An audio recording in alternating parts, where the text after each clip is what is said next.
Alors, l'association La Bresse veut vivre, c'est une association qui s'est constituée surtout à partir d'agriculteurs, d'agriculteurs de la Bresse, qui ont voulu s'associer pour essayer de faire revivre ce pays, hein, parce que la Bresse était en pente descendante. À l'époque, oui, c'était donc au début des années 80. Oui, voilà. Oui, 80, c'est ça. Oui, c'était un projet de développement. Oui, en gros. oui, on voulait que ce pays revive surtout. C'était très très important parce que c'était vraiment une catastrophe, quoi. C'est-à-dire, vous pouvez nous en dire un peu plus là sur... Disons que ces gens ne vivent que de pas grand-chose finalement. Quand on voit, bon, il y a le poulet de Bresse, mais ça va pas loin. Sur toute la délimitation du poulet de Bresse, elle est peut-être plus au sud que cette région-là. Autrement, il y a le maïs. Bon, ça a toujours été le maïs avec les gaudes, la fabrication des gaudes. Même les vaches, on ne peut pas dire que... Non, c'est au-dessus. Tout ce qui concerne le lait et tout ça, c'est les comtoises, c'est au-dessus. C'est pas dans cette région-là. Donc, petit moyen, comment survivre sur tout ça. Alors après, le journal est venu... pour essayer de raconter ce qui se passait dans ce pays. On a appelé Lévillon parce que Lévillon, ça veut dire le sillon. Donc c'est la renaissance un petit peu de ce pays, quoi. Dès qu'il y a un sillon, au principe, il y a de la culture et tout. Donc Lévillon, c'est du Bressan. Bon. Voilà. Donc on peut dire que le premier exemplaire a été quelque chose d'extraordinaire. Alors racontez-nous. Alors il faut dire qu'on avait peu de moyens, puis qu'on ne connaissait pas au grand monde. Il n'était pas question de passer par un imprimeur, parce que bon, c'était, disons, délicat, on ne voyait pas ça comme ça. Donc on a eu le culot de tirer ce premier exemplaire sur une photocopieuse. Je ne vous dis pas, 500 exemplaires il y avait des pages, il y en avait... 25 à peu près. Oui, 25 pages. Vous imaginez le nombre de tirages. Ça s'est terminé pratiquement à 1h du matin.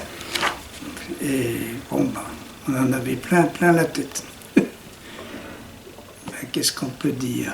Donc vous étiez directeur de la publication, oui, c'est ça? Oui. Et donc vous aviez, c'est indiqué d'ailleurs dans les différents numéros, donc vous aviez un comité de rédaction, donc comment vous avez constitué ce comité de rédaction? C'était uniquement sur la base du volontariat, hein. C'était des gens qui faisaient déjà partie de l'association. Hein, c'est de différents milieux. Et il y avait des professeurs, il y avait des agriculteurs, des maires, enfin, il y avait tout un tas de gens. Et puis on a été hébergés dans une salle de la mairie de la Chassagne, un tout petit pays en Bresse. Voilà. Et puis on constituait le contenu du journal à partir de tout ce qu'on pouvait récolter à droite à gauche. On a interviewé des personnes. Là, il y a l'historique. L'historique, c'est un monsieur qui avait déjà l'habitude de faire des choses comme ça. Ça, c'est le monsieur Clément Gourdon qui avait fait ça. Historique. Bon, on parle de ce qu'est une charte intercommunale, en quoi ça consiste et tout. Après, là, qu'est-ce qu'il y a?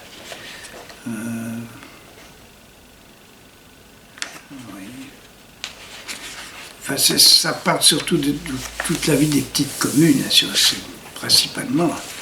Bon, bien sûr qu'il y avait toute une page agricole, ça c'est... Oui. Madame Buchet, qui est encore aujourd'hui dans des associations.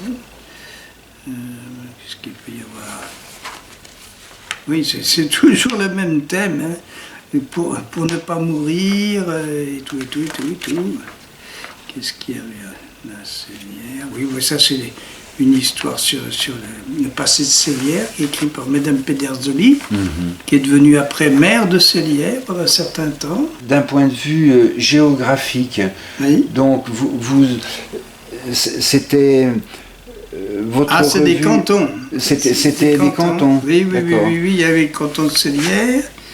Là, il n'y avait pas forcément quelque chose qui soit central. Parce que, qu'est-ce qu'on peut dire? C'était un ensemble de petites communes. Mais bon, on appelait ça la Bresse-Comtoise. La Bresse-Comtoise, c'est voilà. ça. Par opposition à la Bresse de Louhans ou des choses comme ça. C'est bon, c'était la Bresse la plus au nord. D'accord. Mais c'est la Bresse-Comtoise. mais C'est donc- grand hein, finalement, parce qu'on va de l'Arnaud, Oui. l'Arnaud qui est au sud de Blétran, jusqu'à Raon qui s'approche de Dole. Et puis même jusque-là, Oui. vers Arbois. Hein. Ah, Pichevel. Alors là, c'est mon épouse qui s'occupait de ça, qui avait créé ça. Pichevel, ça veut dire à pied, à cheval, à vélo. Mhm. Hein, donc c'était une association qui était relativement importante, puisqu'on regroupait près de 250 km de sentiers. Ah oui. Et il a fallu les créer, parce qu'il y a des choses qui existaient, mais après, il a fallu baliser. Ah Je oui. me rappelle de pots de peinture, une fois il y en avait un qui s'était renversé. C'était une catastrophe, je l'avais mis sur la route. Donc l'association là, elle était un peu à l'origine des sentiers Oui. actuels. quoi. Oui. D'accord. Mais ça existe encore aujourd'hui. Il y a, Ah il y a- il y a un monsieur qui habite à Champs-Rougier, qui s'appelle monsieur Giroux, qui est un garde forestier, enfin, qui n'est plus, il est en retraite aujourd'hui, hein, mais garde forestier à Champs-Rougier. Ce monsieur, je pourrais le rencontrer. Ah oui. éventuellement. Ah bah, c'est un conteur, D'accord. il emmène des gens sur une calèche. D'accord. Ouais. Donc il habite à Champs-Rougier. Il a construit une maison de type Bressan par ses mains. D'accord. Oui, c'est quelqu'un. Hein. Il a une formation de menuisier. Mais bon, il a des chevaux comtois magnifiques qui mènent par le bout du nez. Donc on a commencé avec 500 exemplaires, je me souviens effectivement. Mais on n'a pas eu de problème pour le diffuser. Ça, les gens étaient tout à fait Il était en vente contents. Oui, dans non. les mairies, non? Il était en... Oui et non. Au début, il a fallu faire un peu du porte-à-porte, je me souviens Ah de ça. oui. C'est pour ça que je connais énormément les communes. C'est pour ça qu'on a mis la carte. C'était intéressant pour se situer, Ah oui, bien sûr. pour que les gens se situent dans cet ensemble-là. Oui. Mais après c'est vrai qu'on en distribue dans les mairies un peu, oui. Mais après, bon, les gens donnaient leur adresse ou leur envoyaient. Ah oui, c'est vrai. Oui. Mais bon, qu'est-ce que vous pourrez dire d'autre? On peut regarder peut-être... Mais, ça, c'est le dernier, je crois, 88. Ah, ben peut-être, oui, c'est peut-être le dernier. On va peut-être voir si vous pouvez nous... Le dernier, oui, c'est vrai qu'on a parlé du premier, maintenant on va voir le dernier. Oui, on ne sait pas tous les voir. Parce que Oui, ça serait alors, très long. oui, que je vous dise déjà d'un premier temps, après ça a été fini, on n'a pas photocopié. Donc on était passé par un... Ah, c'est pas une association, ça doit être une association. SA Loisirs Expansion. Oui. C'était au-dessus de Lons, D'accord. au sud. Oui. Et ils nous imprimaient ça. Donc on est passé avec un papier en couleur. Déjà, c'était quelque chose. Là, c'était toujours moi qui faisais les couvertures. Hein. D'accord. Je m'amusais. Bon, faut dire que je suis un ancien prof de dessin. Ah, Donc, d'accord. Ça aide. j'avais pas de mal. Mais je m'amusais.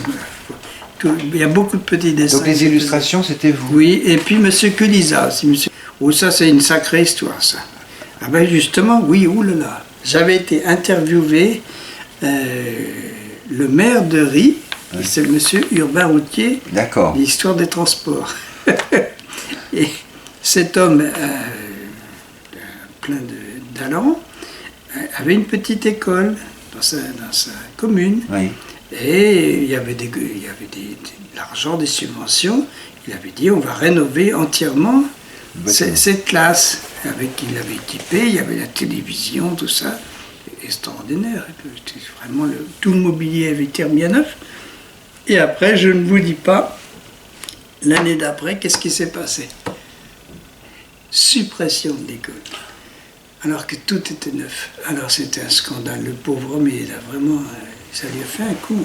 Vraiment un coup. Ah oui, c'était une catastrophe. l'OPA. Bon, alors l'OPA, c'est une opération publique pour d'amélioration de l'habitat. Voilà. Donc il y avait une très grosse opération, puisque, vous voyez, représentait presque 4 milliards de travaux. Et 1 milliard de subventions. Il y a eu énormément de réhabilitation, de choses comme ça. Après, le château des Automates, ça c'était quelque chose. C'était au Deschaux. C'était un monsieur qui avait réhabilité ce château, et qui s'appelait Fabulis. Et puis il en avait fait comme un musée. Vous n'avez pas entendu parler de ça? Non. Ça existe toujours? Je ne sais pas. Ça a peut-être été repris certainement. Parce que, donc, une demeure du 18e. Alors il voulait, puis il l'a fait. Hein. Dans chaque pièce, il y avait des automates. D'accord. Il y avait des personnages qui illustraient tout un tas de métiers. Mais c'était très très intéressant. Mais bon, c'était quelque chose de grandiose. Parce qu'il avait créé 5 emplois. Il parlait en 89. Mais c'était l'année d'après. Hein. Donc oui, salut Marie Bourguignonne. Ah oui, parce qu'on avait créé un sigle. C'est moi qui avais encore dessiné cette histoire. Journée du pays d'accueil. Bon, d'accord. Qu'est-ce qu'il y a encore là-dedans? Enquête minute. Oh, il y avait beaucoup d'enquêtes, hein, c'est sûr.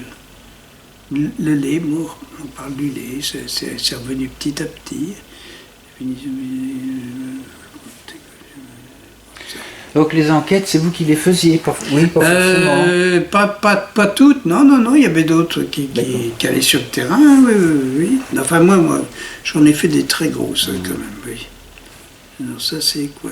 Ça c'est le Chapon, c'est quand même intéressant.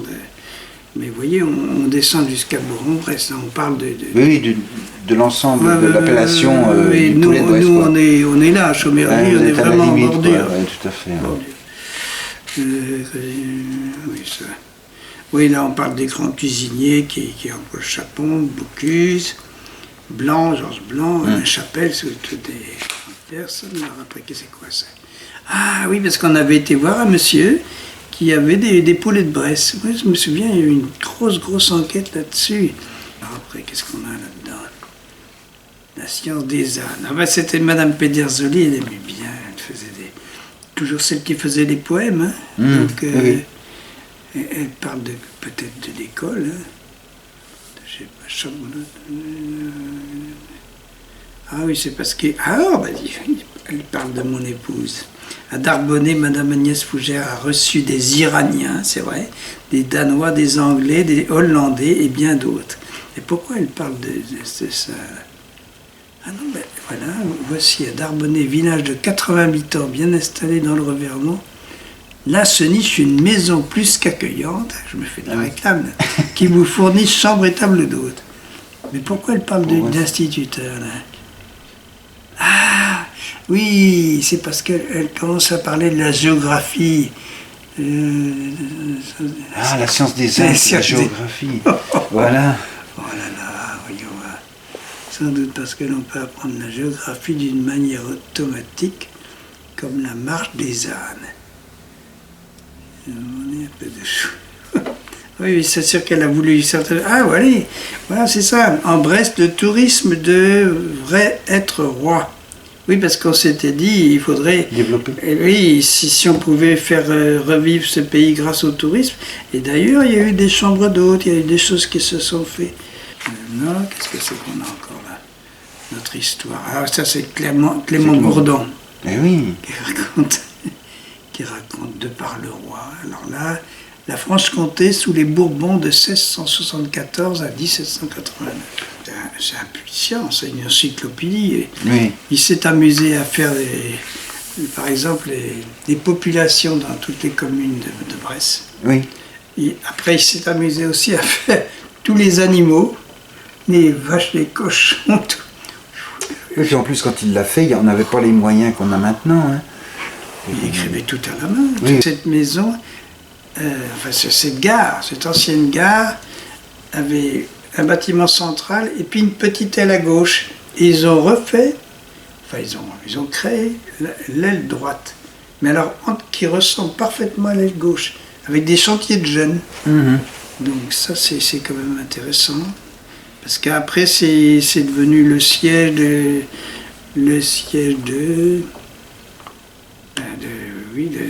gens qui sont à l'origine du CPIE. Et puis après, il y a eu quelque chose d'extraordinaire, c'est la venue de 2 wagons. Vous avez entendu parler de ça? Alors là, ils ont recréé, parce que le train passait de Dole jusqu'à Lons. Oui. Il y avait un arrêt au Defay. Et donc, bon, c'était un petit peu complètement en broussaille tout ça. Ils ont fait les voies et ils ont amené 2 wagons de Lons. Alors il y avait un monsieur qui était forestier, enfin les deux frères qui existent encore aujourd'hui, hein, qui s'appellent... Oh, zut. Je trouverai peut-être là-dedans. Donc ils ont adapté leur camion, le transport de bois, ils ont agrandi les remorques pour pouvoir mettre des wagons dessus. Donc à Lons, on a une grue, on a mis un wagon, le deuxième camion, hop, un autre wagon. Tout ça, c'est arrivé, je sais pas, 3-4 heures du matin, en gare des Defay, et après on les a remis sur les voies. Et dans ces wagons, il y a eu des classes pour les enfants. Mais malheureusement, ça n'a pas été entretenu et tout, et ça terminait la casse. Ah oui. C'était une catastrophe. Mais bon, ça a duré quand même un certain temps, ces wagons. Hein. On les avait complètement aménagés, et il y a beaucoup d'enfants qui les ont appréciés, hein, c'est sûr. Vous pouvez nous dire pourquoi ça s'est arrêté? Alors ça c'est une question, je tiens à le souligner, qui me tient beaucoup à cœur, à savoir que au sein du syndicat de la Bresse, il y a quelqu'un... Du syndicat intercommunal, donc. Oui, du syndicat intercommunal qui est venu, qui a pris la succession d'un monsieur qui est parti dans le Poitou, qui était très bien, ce monsieur. Lui, bon, on va dire qu'il n'était pas très bien, mais bon, on s'est senti complètement dépassé par ce qu'il nous a proposé, c'est-à-dire qu'il travaillait beaucoup sur ordinateur. Oui. Et nous, tout le côté convivial a disparu. À savoir que il traduisait tout sur ordinateur et bon, il n'y avait plus tous ces échanges qu'on avait au sein de notre journal. Parce que nous, on se réunissait peut-être 2 fois par mois, oui, peut-être un peu plus, mais enfin. Et donc, ce qui était intéressant, c'est que des échanges entre les différents membres. Et du jour où il a repris ça sur ordinateur, il nous demandait d'apporter nos articles, qu'il transcrivait, et puis c'était fini, il se débrouillait du tout. Les gens venaient, je faisais des convocations, les gens venaient plus. Ça les intéressait plus parce qu'ils disaient mais qu'est-ce qu'on a à dire? Maintenant tous les articles se font par ordinateur. Alors que nous, au début, on disait on va faire ça telle page, telle page. La mise en page, c'est nous. Parce qu'il faut dire, attention, il faut dire qu'on tapait à la machine, on découpait, tac, et puis on collait, on faisait des collages, des montages et tout. Alors, tout ça, c'était du travail. Donc, quand on se réunissait ensemble. Oui. Voilà, d'accord. Et là, c'est sûr que cette dame Pedersoli, là, si elle était là aujourd'hui, elle vous dirait que c'est ça qui l'a passionné. Oui, d'accord. On se parlait. On disait, tiens, il y aurait peut-être cet article-là à faire. Enfin, là, on irait voir monsieur Untel. Là, et puis... Oui, c'était un travail collectif. Oui, mais des fois, ça durait jusqu'à 11h30, minuit. C'était des trucs de... Mais alors après, comme ça a été fait par ordinateur, tout ce côté-là a été supprimé. Alors ça, c'est... Et donc, qui a pris la décision d'arrêter la publication? Je crois que c'est moi. Ah d'accord. J'ai dit moi, si c'est cet esprit-là, je sais bien que j'ai eu des tas de, comment on appelle ça, pas de remontrances, mais les gens étaient déçus. Très déçus. Mais je me suis pas gêné. J'ai dit moi, écoutez, l'ordinateur c'est peut-être très bien, c'est un moyen moderne, mais si c'est pour tuer la convivialité, moi je suis plus d'accord. J'ai dit, toutes les réunions qu'on faisait, bon, bah, ça ne sert plus à rien. Je dis, c'est quand même dommage. Il y avait 6 ou 7 personnes qui échangeaient et tout. Et puis là, c'était fini. Ouais. Mais il ne s'est pas rendu compte de ce qu'il faisait là. Parce qu'après, je suis sûr qu'il l'a regretté parce qu'il y a beaucoup de gens qui ont dit alors ce journal. Puis comme j'avais dit que c'était de sa faute, il a dû encaisser.